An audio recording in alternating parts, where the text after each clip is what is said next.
আজ পৃথিবী কেন আমার জন্য এতই নিষ্ঠুর? আমি কি এমন করেছিলাম? শুধু নুসরাতকে একটু ভালোই বেসেছিলাম।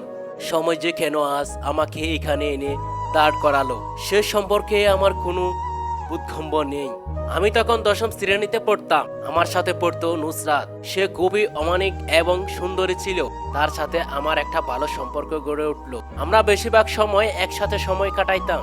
দূরের ওই নীল আকাশ দিয়ে এক ঝাঁক শালুক পাখি মুক্ত বাতাসের খুঁজে উড়ে যাই কোনো এক অজানা অচেনা শহরে। আমরা সেই পাখিগুলোকে এক নাগারে দেখেই যেতাম। শেষ বিকালের ডুবন্ত দিগন্তকে একসাথে অবলোকন করতাম।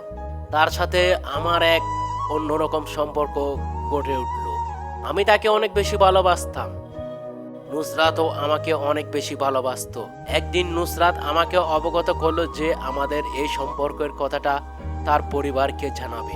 আমি তাকে বললাম, তোমার পরিবার কি আমাদের এই সম্পর্ক মেনে নিবে? সে আমাকে বলল, আমি বাড়িতে ভালো করে বুঝাবো। সে কথা সেই কাজ। নুসরাত তার পরিবারকে জানালো। তার বাবা মা একই জায়গায় বসেছিল। সে বলল, বাবা, আমি একটা ছেলেকে পছন্দ করি। তার বাবা তাকে কিছুই বলল না।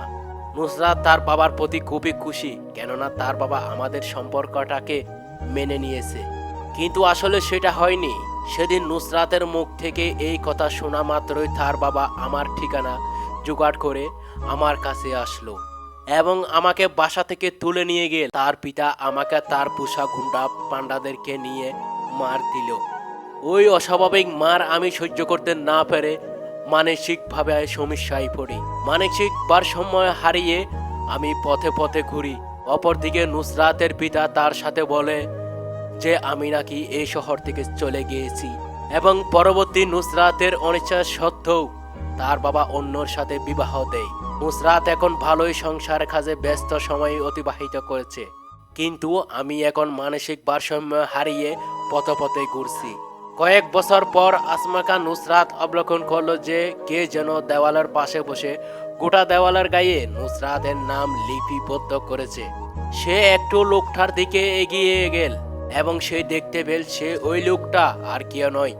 ওই লোকটা তার পুরানো ভালোবাসা, যার সাথে অতিবাহিত করত মুহূর্তের পর মুহূর্ত, যার সাথে একত্রিত হয়ে অবলোকন করত শেষ বিকালের মনোমুগ্ধকর আকাশটাকে।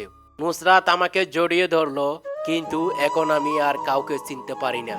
আমি সেখান থেকে চলে গেলাম। নুসরাত কাঁদতে কাঁদতে অসচেতন হয়ে গেল।